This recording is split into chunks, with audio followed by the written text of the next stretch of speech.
In today's video, a man is kidnapped with a gang demanding £5,000. What they was not banking on was a smart girlfriend and a dad who would go after the kidnappers. This is Curios&Spiritual. No deep dives. I prefer to kayak on the surface of chaos instead.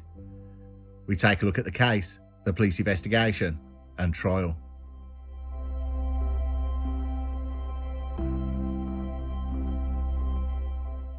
On February the 10th, 2025, it was a Monday night in Tidville. Cold, grey, forgettable, the kind of night that usually disappears into the calendar without so much as a ripple. The streets were mostly quiet. Streetlights lit up the retail park off the A470, where under moody lighting, three men sitting in a Hyundai car decided to manufacture absolute chaos. They weren't professionals, they weren't masterminds, they were a trio of young men with too much arrogance and too little intelligence. Sitting in the car was Tyshae Brown, Luke Williams, George Miles Williams, and there was an extra occupant, Reuben Ritchie. He had been threatened with an imitation gun by the trio to coerce him into driving them. Between them, they managed to brew up a plan that combined desperation, ego, and a total lack of foresight. The idea was simple, like them: lure someone they knew to meet them, scare them into handing over money, and maybe rough him up for good measure, so he doesn't think he has a chance of coming back at them. It sounds like a plot of a B-movie gangster film, or a crime documentary, where stupid criminals, well, act stupid. The kind where the narrator keeps saying what happened next would shock everyone. Except this wasn't TV. This was Tidville, gang lifestyle. Their target, a local man in his 20s, Connor Price. He thought he was going to meet Luke Williams. A quick meet-up at the retail park, neutral ground, public, safe enough. He even brought his girlfriend along, because when you're meeting someone you know, what's there to worry about? He arrived in a Vauxhall Astra, parked up. The rain was now mist, streetlights lit up the car park. But as he got out the car and walked over to the Hyundai, Connor was startled. Something shifted. Brown and Miles Williams were there too, stepping out of the shadows, fast and loud, voices raised, threats and shouts. Then the moment fractured into a scuffle, a fight, the unmistakable shouts of terror, of fear. The man was grabbed, pulled towards another car. His girlfriend shouted to let him go, help. But the door slammed before she could move. In seconds, they were gone. Inside that car, the world shrank to noise and violence. The men shouted over one another, arguing, panicking, laughing. Someone tied something over his eyes, not neatly, just a makeshift blindfold that reeked of house polish. He couldn't see, but he could hear. He could feel the shove of elbows, the metallic noise of a blade, the jab of something sharp against his ribs. They wanted money, £5,000, a round number, plucked from thin air, more than they could easily find, less than they probably imagined they deserved. One of them forced Connor's phone into his hand. "Call her," a voice ordered. "Tell her to get the cash." He did. The call was chaos, him begging, them shouting, her crying. On the other end of the line, his girlfriend could hear everything, the fear in his voice, the muffled threats, the word knife breaking through the background noise. Then the line went dead. Outside, she was already in motion. She didn't freeze. She called his father. There's no manual for that kind of moment when your son's kidnapped. You just react. Within minutes, his dad had rounded up a few friends. They weren't police. They weren't trained. But when your son's been taken, reason and risk don't appear to you. Why would they, when all you're thinking about is your son? Back in the car, Connor was bleeding.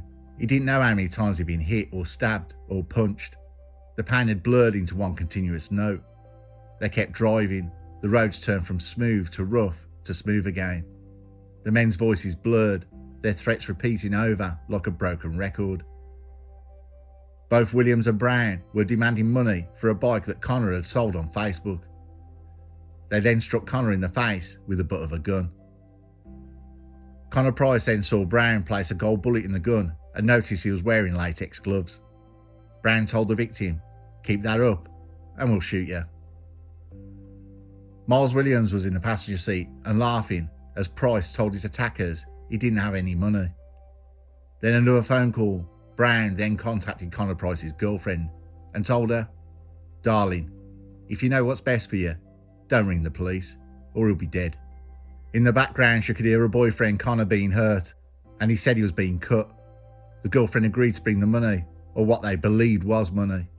She was a hell of a lot smarter than they gave her credit for. She filled a jacket, rolled it into a tight bundle, and promised to meet them back at the retail park where it all began.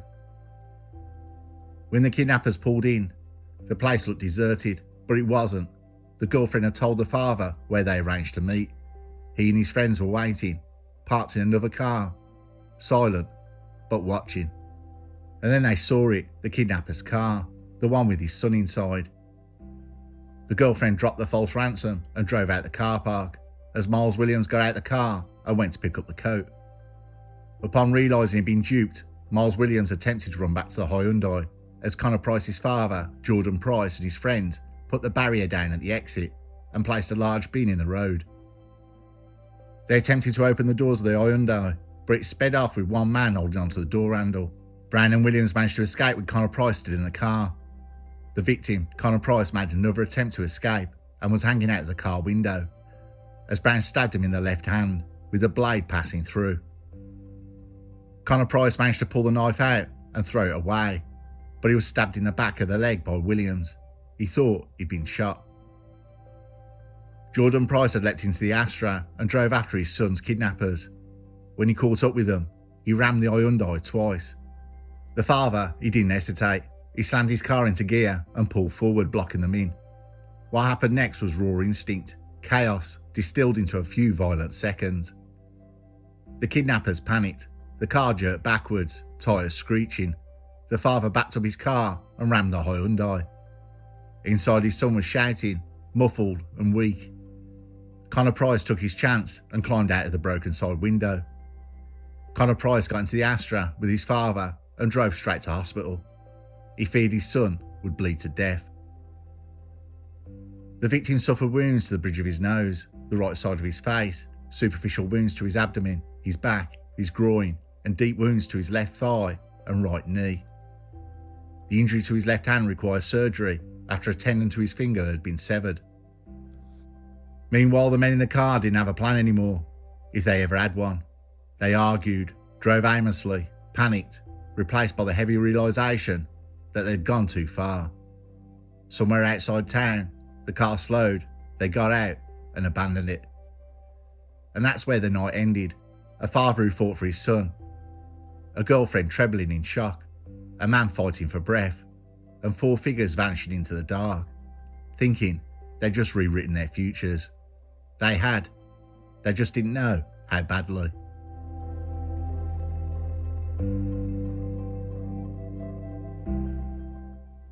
The night Connor Price was abducted, Merthyr Tydfil became a stage for a crime that would unravel in the harsh light of daylight.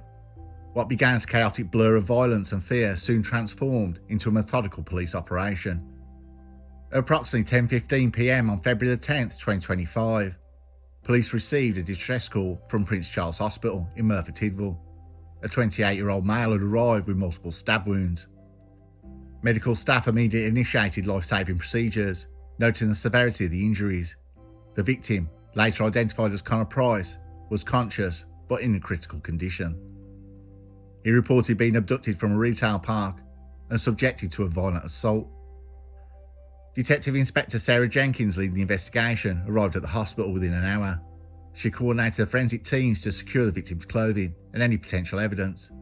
The initial assessment revealed 9 stab wounds, including a deep abdominal injury. Connor Price's account provided crucial details. He had been forced into a vehicle, blindfolded, and threatened with a knife and a firearm. During the ordeal, a ransom demand of £5,000 was made to his girlfriend over the phone. The first priority was to confirm the sequence of events. Officers were dispatched to Cavartha Retail Park to examine the scene. Surveillance footage from nearby businesses was reviewed, capturing the moment of abduction. The grainy images showed a struggle, with 3 individuals forcibly putting him into a vehicle. The footage was pivotal in identifying the suspects. Officers later located the abandoned car, which had been reported by a member of the public, and discovered a significant bloodstain inside. A jacket left behind by the victim's girlfriend as part of a decoy ransom drop was also recovered. It contained traces of the victim's blood, further corroborating his account. The breakthrough came with the Hyundai. It was reported stolen 2 days prior in Hereford and was found abandoned in a remote area in Talgarth. Forensic analysis revealed fingerprints belonging to Tyshawn Brown and George Miles Williams on the vehicle's interior. Additionally, the vehicle's GPS system had been tampered with, indicating an attempt to disable tracking capabilities. Further investigation into the suspect's backgrounds revealed a history of criminal activity. Brown, 30 years old from Weymouth, had previous convictions for assault and drug-related offences. Miles Williams, 24 years old from Hereford, had been involved in several incidents of violent behaviour. Luke Williams, 19 years old, also from Hereford, had a record of petty theft and was known to associate with the individuals involved in organised crime. With mounting evidence, arrest warrants were issued for the 3 men. A 4th man, the driver Reuben Ritchie, had been threatened with an imitation gun by the kidnappers to coerce him into driving them. He was released without charge. Despite being sought by the police, Williams and Brown were spotted together just 2 days after the incident at a BP petrol station in Herefordshire on February the 27th. Officers arrested Williams and Brown at a caravan park in Kidderminster. During a search of the caravan, police found items including a balaclava, a knife, and clothing matching that of Williams wore in the BP footage.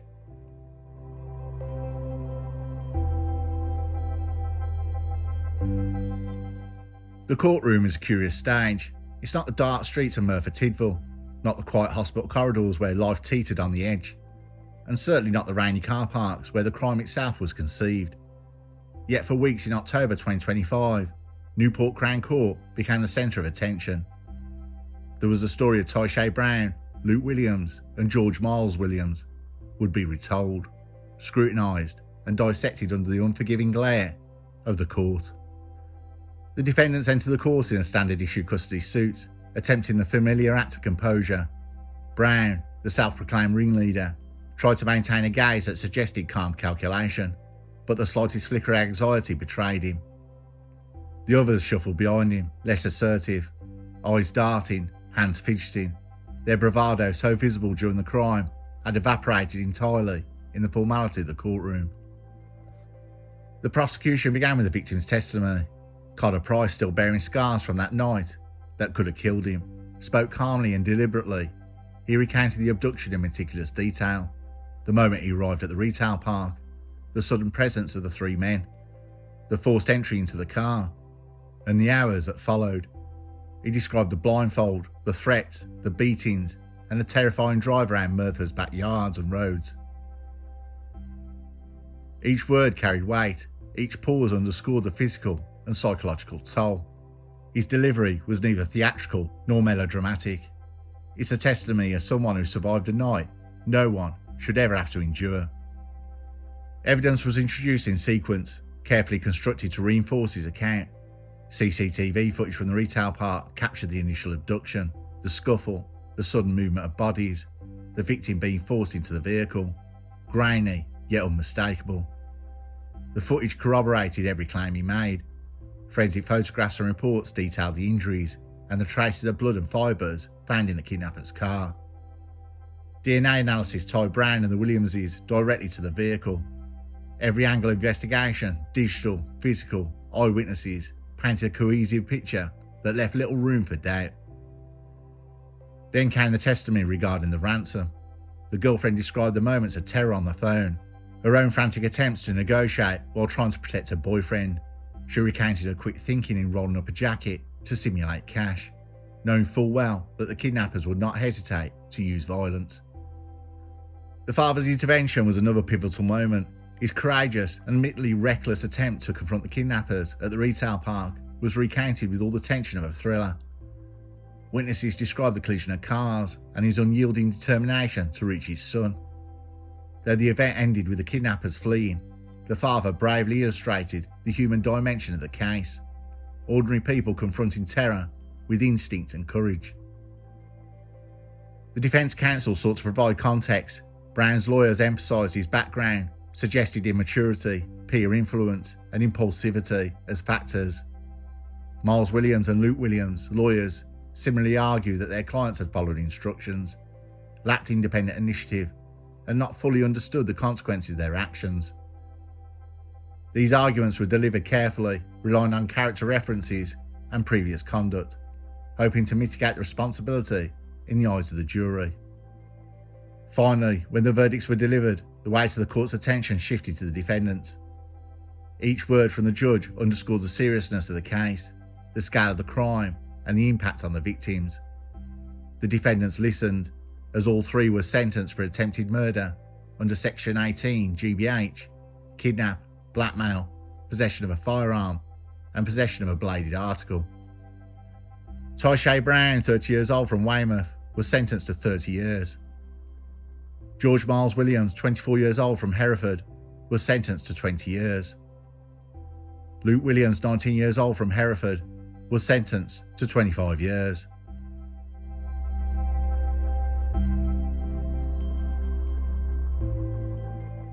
What the hell is going on in Merthyr Tydfil? I currently have a car that has cloned my number plate, racking up crimes in the area with a man wearing a false nose. I can no longer fill my car up as my number plate is banned from all forecourts, with money owed in petrol drive-offs alone totaling over £1,000, and speeding offences enough to lose my licence 4 times over. The amount of time I've wasted with police and the DVLA being made to feel I am the criminal. Anyway, back to the conclusion. Bloody robbing git. In Merthyr Tydfil, the night will always be different now. The town knows that in a heartbeat, the ordinary can unravel into horror, of men who could have ended everything. A father's bravery cannot erase the fact that an ordinary life has borders, so fragile they can be shattered in a single instant. And somewhere in the minds of those who survived, the thought persists. The night's terror could have been endless. The story closes with no clean lines, no sense of full resolution. There is relief, yes, but it's shadowed. The night never really ended, not for anyone who was awake to see it.